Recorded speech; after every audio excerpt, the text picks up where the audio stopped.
Hey, welcome back to Cougar Conversations here at halftime on K105.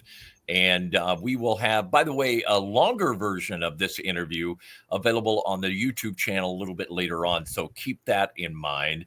But tonight, here at halftime, we want to talk a little bit about another Grayson County graduate. This one I happen to know pretty well. He's my little brother. Jordan Lindsey from Houston, Texas, is on the line with us, on video with us, to have a little Cougar conversation. Good evening, Jordan. Good evening. Jordan, you were class of what at Grayson County? 1997. It's been a couple of I years. thought it was 97 because there's 20 years between us. So I thought it was. I was 77. You were 97. I thought that was right. So That's right. But Jordan is an engineer. And he works with NASA. Tell us a little bit about what you're working on right now, Jordan. So currently we're working on the Artemis program. So it's a return to the moon. So this time we're going to be going to the Lunar South Pole, putting the first woman up there, and being able to go back to the moon and onto Mars is the plan. Is it starting all over, or is there things that you can learn from the moon missions back in the 60s and early 70s? I mean, with the new technology and stuff, it has to be like just starting from scratch almost, doesn't it? There's a lot of lessons learned. Apollo was an incredible program that did a lot of the forethought and being able to lay down those foundations for us. So there's a lot that we can learn from there. It's a great program, and being able to build on that as well with the shuttle program, going through with ISS. So all of those have been able to lay a lot of the groundwork to get us ready for this. But yeah, a lot of new technology, a lot of great new inventions that have come along the way to be able to help speed that up and make it more realistic. As people are listening to the interview here tonight, they might be going, hang on, George, wait just a second. Let's back up a minute. You're telling me that a graduate of Grayson County High School is working on the Artemis program to go back to the moon. And yes, that is exactly what I'm telling you. So let's back up a little bit. When you were at Grayson County High, was engineering, was space the focus for you? Walk us through a little bit about what you were thinking in high school as far as career and what you wanted to do. Yeah, sure. You would like to say yes, that was always the focus, right? But as a freshman, coming in, you're kind of wide-eyed and not sure what's going on or what to do. So there were a couple of years where things didn't line up quite like mom and daddy wanted to happen, right? So a little bit of a step back there, but yeah, throughout all of the school and just growing up, space was quite a focus. Wanting to get to to NASA, to the program, to be able to help out was the eventual goal. There were different options along the way. I was interested in chemical engineering for a little bit, chemistry in general, and then that kind of what helped kind of spark it over to from an engineering perspective and going on to Western. Talking with Jordan Lindsey, again, working on the Artemis program with NASA to get back to the moon. And we'll talk a little bit more about that again in a second. But Jordan, you were talking about your time at Grayson County High School as a Cougar. Was there a teacher at GCHS that stands out in your mind or that made a big impact on you? Yeah, absolutely. There were a lot of great faculty members there at the high school whenever we were going through, and I say we because my wife Stacy is also from Grayson County as well. Yep. So there were a lot of great teachers, but yes, definitely there was one, Brennan Sapp, who was really instrumental in being able to refocus me and be able to put me on a path into this scientific field. And at the time, it was very much focused on chemistry. He was the chemistry teacher there at the high school.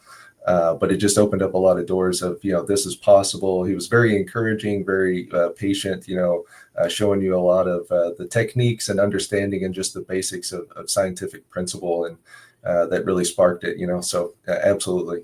I love talking about this and talking about teachers and how they make an impact. And as students, sometimes you don't even realize that impact till much later in life.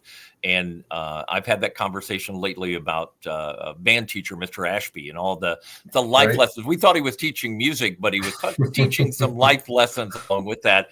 And it sounds like, by the way, Mr. Sapp was there. He was like one of the teachers that was just starting when I was at Grayson County High School 20 years before you. So I absolutely remember Mr. Sapp and everything. By the way, did you ever get, when you were at GCHS, did you get the, oh my God, you're George Lindsey's brother in a bad way? So yes is the answer to that question, and that happened more than once. But for Mr. Sapp, I think we're talking about two different Is it two Mr. different Sapp, right? teachers? Okay. Yeah. Because there Okay. was a Mr. Sapp who was also the PE and the physical education. Okay, that's all right. I do remember that. Right. Okay, yeah. Okay, And that's then who I Brennan remember. Sapp. Yeah. Yeah. So Brennan Sapp is probably whose age? Probably somewhere between like Anthony and he's probably older than Anthony, but like Lita, a little bit older than Lita, maybe. Somewhere in that range, yeah. Well, see, Right, yeah. I didn't, Jordan, I didn't take chemistry much when I was there. So I didn't know if Mr. Sapp that I knew also taught chemistry. Right. So that Right. was my confusion on that one. But yeah, sorry about the being George's little brother thing that happened more than once, by the way. Yes. And I had to say yes, because it was that look of they know, so you can't really lie, right? Like, right, you can't lie your way out of it. Exactly right. Yeah. So that's awesome. You mentioned Stacy, your wife is also a Grayson County High School girl. That's right. And your daughter, Audrey, is a senior in high school this year. How's that going, by the way, for you there? Yeah, I'm not old enough to have a senior, so I don't know what's going on there. What's going on? Yeah. Yeah, no, it's great. It's really fun to see. It's definitely a culmination of a lot of years, and it's weird to look at it, right? Because for the last probably 5 to 6 years, you absolutely remember what you were doing in 8th grade, freshman year, and for sure as a senior, right? Like who were your friends, who you were hanging out with. So that's been a little bit of a trip down memory lane of just remembering folks, and remembering growing up in Grayson County and the experiences that she has now growing up where we do here on the south side of Houston, where, in a city where it's you and 4 million of your closest friends, right? Absolutely. Like all jam packed in here. So it's a little bit of a different vibe than what we had growing up, I'll say, in Grayson County. So, but it's been phenomenal to watch. She's an incredible athlete. She's a hard worker, and that she's got the study skills, and she's ready to go on and make a difference. So. Well, I always say she's a great combination of you and Stacy. She gets the athletic skills from Stacy and that personality that they have, but she also got the study skills and the brains from her dad. So I think she's pretty well positioned there. Volleyball player, right? Just want to throw that out there. Shout out to Audrey. Yep. So thank you. Last question tonight as we wrap up here. You have a message that you would like to get across to kids that are at Grayson County High School? Because sometimes it's easy. We were talking about, being in a place where it's not a big city. There's not a lot of kids, you know what I mean? And sometimes you might feel like you're behind the 8 ball or whatever, but there's so many success stories that have come out of Grayson County High School. Do you have like a message or something that you would share with the kids at GCHS?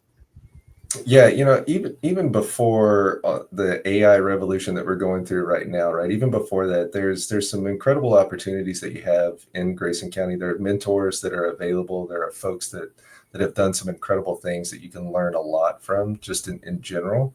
But now, being able to utilize technology that's available and that's available for free.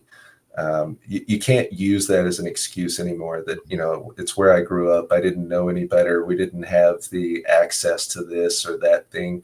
That's not the case anymore. It's your self-discipline and the will of what you want to do because it's available to you now and you can learn whatever you want. So absolutely utilize it, use it to the fullest extent. And then that way in 40 years, you can turn around and look back and say, yeah, I did what I wanted to do and I was able to do it. It doesn't matter where I came from. Yeah. Jordan, thanks for spending time with us. I've told you this privately, but I'll say it publicly. I'm so proud of you, man. I am so proud of you. I know mom and daddy are very proud of you too. So you've I done great appreciate things. that. Yeah. Grayson County High School, class of 1997, then on to Western, then on to the University of Cincinnati, and then on to working on the space program. And right now, currently engaged in doing the work with Artemis that is getting ready to head back to the moon. Pretty amazing stuff for a kid from Caneyville, Kentucky, buddy. It's pretty cool. It's pretty cool. All right. Thanks for joining us here tonight. That's going to wrap it up for us on Cougar Conversations. Again, a longer version of this interview is available on the K105 YouTube channel.